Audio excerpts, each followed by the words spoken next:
Hello everyone, स्वागत है आपका मध्य प्रदेश स्टडी में। दोस्तों, आज के इस वीडियो में हम बात करेंगे मध्य प्रदेश सब इंजीनियर भर्ती क्या 2025 में आ सकती है, और इसको लेकर जो न्यूज़ चल रही है अभी पेपर में भी आया है, उसको लेकर हम डिटेल में चर्चा करेंगे। क्या मध्य प्रदेश कर्मचारी चयन मंडल अपना जो आगामी कैलेंडर है 2025 का, क्या इसमें जो सब इंजीनियर की भर्ती है उसको शेड्यूल में ले सकता है, उसके बारे में चर्चा करेंगे। और ले सकता है तो उसमें अनुमानित पदों की संख्या कितनी होगी, परीक्षा योजना क्या है, और विज्ञप्ति इसके लिए कब तक आ सकती है। और इसमें एक और हम चर्चा करेंगे कि मध्य प्रदेश सब इंजीनियर के लिए कितने विभागों में भर्ती होगी। इस बार अगर मैं भर्ती करें हम बात करें तो पीडब्ल्यूडी में हुई थी, तो वो हुई थी आपके दिव्यांगजनों के लिए। और अदर विभाग देखें तो मेजर विभागों में इसमें जैसे आरईएस, डब्ल्यूआरडी, इन सभी में जो है पीएचई, इनमें जो है वैकेंसी नहीं निकली थी। तो क्या आने वाले समय में इनमें निकलेगी, इस पर भी हम चर्चा करेंगे।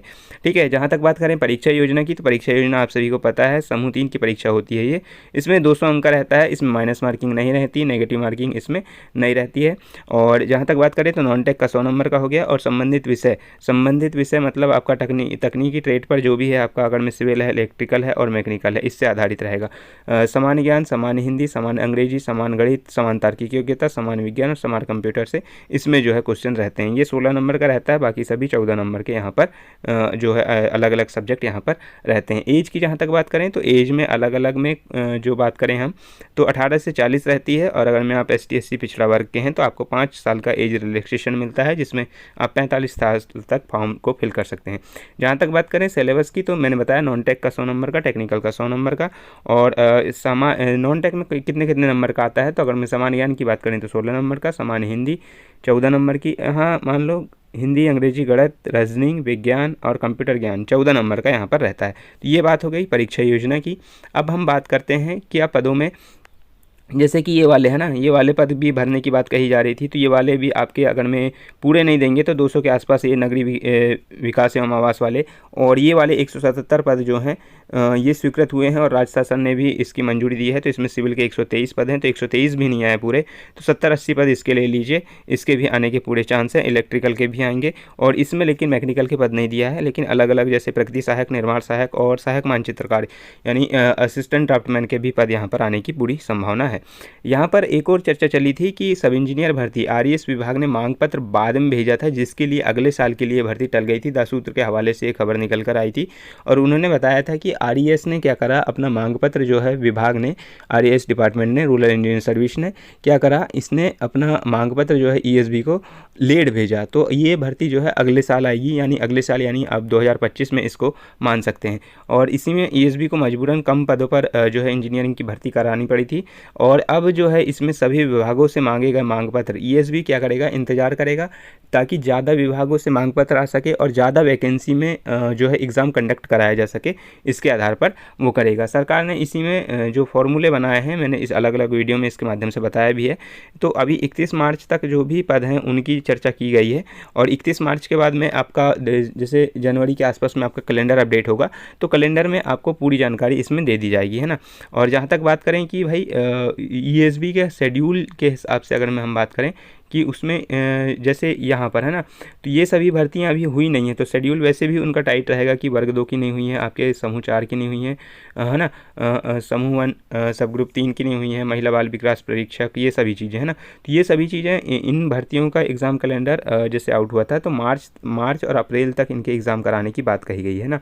और जो नया कैलेंडर आएगा, नया कैलेंडर यानी 2025 का आएगा, तो कहीं ना कहीं उसमें सब इंजीनियर की भर्ती देखने को मिलेगी। देखो एग्ज़ाम भले ही लेट हो, लेकिन आपको पता चल जाएगा कि 2025 में आपका एग्ज़ाम जो है आपका 2025 में लास्ट में या 26 के शुरू में, जैसे लास्ट टाइम हुआ था फरवरी मार्च इस टाइप से में होगा, और या फिर आपका नवंबर दिसंबर तक में एग्ज़ाम जो है इस बार जैसे हुआ है उसी टाइप में जा सकता है। ठीक है, तो ये थी दोस्तों सब इंजीनियर को लेकर अपडेट। और देखो इसमें कहीं ना कहीं चर्चा निकल कर आ रही है कि देखो आरईएस ने भी अपने भेजा है, टेक्निकल विंग ने भी भेजा है, तो आरईएस ने भी अपने पद भेजा होगा, डब्ल्यूआरडी ने भी भेजा होगा, है ना, इन्होंने भी भेजा है। और उसके बाद में आपका ये ट्राइबल विंग बन गया है, तो ट्राइबल विंग के भी 123 पद हैं, तो 123 पद पूरे भरे जाएंगे या नहीं जाएंगे, पर इसमें देखना होगा कि आने वाले समय में कितनी वैकेंसी आती है, बाकी नोटिफिकेशन आएगा तभी स्पष्ट हो पाएगा।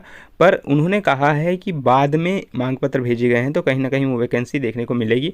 और इसमें जैसे 1 लाख पदों की भर्ती कही जा रही है, तो 31 मार्च 2025 तक जो भी भर्तियाँ होंगी है ना 31 मार्च 2025 तक, तो इसको इनमें इंक्लूड नहीं किया जाएगा। ये पहले की भर्ती है और 1 लाख पदों पर जो भर्ती होगी वो अलग से होगी, है ना।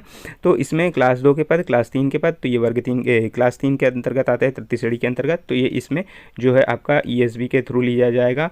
और जहाँ तक बात करें हम ट्राइबल विंग की, ट्राइबल विंग का जो पद है ये जो हुए हैं, ये कौन लेगा पेपर? मेरा अनुमान ये कहता है कि जैसे अलग अलग विभाग हैं, जैसे है ना WRD है, RES है, PHE है, PWD है, अलग अलग विभागों की सभी प्रकार से, जैसे लास्ट टाइम भी जैसे अर्बन डेवलपमेंट कंपनी या अलग अलग विभागों की जो परीक्षा होती है, विभागों की परीक्षा जो है आपका कंडक्ट कौन कराता है? ESV। और ESV के पास जितने ज़्यादा विभागों के मांग पत्र आएंगे, जितने ज़्यादा विभागों को कहा जाएगा कि आप इतनी ज़्यादा वैकेंसी में एग्ज़ाम जो है इसमें कंडक्ट कराइए, तो उस हिसाब से एग्ज़ाम जो है उसमें कंडक्ट होगा। और आने वाले समय में आपको देखने को मिलेगा कि ट्राइबल विंग का अगर मैं ये अलग से करवा ले तो फिर वो MP ऑनलाइन के माध्यम से भी करा सकता है, लेकिन वो संभव नहीं है ना। आई फॉर्म के जो होता है एग्ज़ाम होता है तो उससे करा ले, या फिर इसमें आपको ये देखने को मिलेगा कि कहीं ना कहीं आपका ESV के माध्यम से ही ये एग्ज़ाम आपको होता हुआ दिखेगा। क्योंकि ESV के माध्यम से देखो, जैसे RES ने भेज दिया है ना अपना मांग पत्र, जो भी वैकेंसी भेजी होंगी 10 भेजी होंगी, 20 भेजी होंगी, और फिर ये ट्राइबल विंग वाली भेज देंगे, है ना। तो इस प्रकार से अगर मैं ये 2 वैकेंसी तो कंफर्म हो गई, और एक और है अपना नगरीय विकास एवं आवास वाला, नगरीय विकास एवं आवास वाला अगर मैं वो भेज दें, तो इस प्रकार से वैकेंसी के 3 डिपार्टमेंट भेज चुके हैं। और ESV इसका वेट करेगा कि और विभागों से जो है इसके मांग पत्र आ जाएं, और मांग पत्र जैसे ही इसके आएंगे तो उसके बाद में वो अपना जो है एग्ज़ाम कैलेंडर में बाकी 2025 में आपको कहीं ना कहीं देखने को मिलेगा। और इसमें ज़्यादा तो वैकेंसी नहीं, फिर भी अनुमान हम लगा सकते हैं कि अच्छी खासी वैकेंसी देखने को मिलेगी। नंबर बता पाना संभव नहीं है, क्योंकि वो आने वाले समय में खुल के आ जाएगा कि कितनी वैकेंसी आनी है। बाकी देखो खबर निकल रही है तो कहीं ना कहीं वैकेंसी तो आएंगी, क्योंकि जैसे ट्राइबल विंग वाला है, RES वाला है, ये खबर निकल रही है, नगरीय प्रशासन एवं आवास वाला है, तो ये खबर निकल रही है, तो कहीं ना कहीं वैकेंसी आपको आने वाले समय में देखने को मिलेगी। और इस बार तो MP सब इंजीनियर पर नाम की वैकेंसी थी, अगर मैं सिविल की बात करें जाए, और इलेक्ट्रिकल मैकेनिकल में भी कहा जाए तो टेक्नीशियन के पद थे, बाकी अदर के पद जो थे बहुत कम थे। एग्रीकल्चर डिपार्टमेंट में ज़रूर सब इंजीनियर की भर्ती इसमें आई थी, बाकी आने वाले समय में और क्लियर हो जाएगा। और मध्य प्रदेश सब इंजीनियर जो है आने वाले समय में बहुत ज़्यादा मतलब ज़्यादा विभागों में जो है भर्ती करेगा। ठीक है, तो ये थी दोस्तों मध्य प्रदेश सब इंजीनियर को लेकर अपडेट। इसी प्रकार की और अपडेट से जुड़े रहने के लिए हमारे चैनल को सब्सक्राइब कर लीजिएगा। बाकी मिलते हैं नेक्स्ट वीडियो में, तब तक के लिए थैंक यू।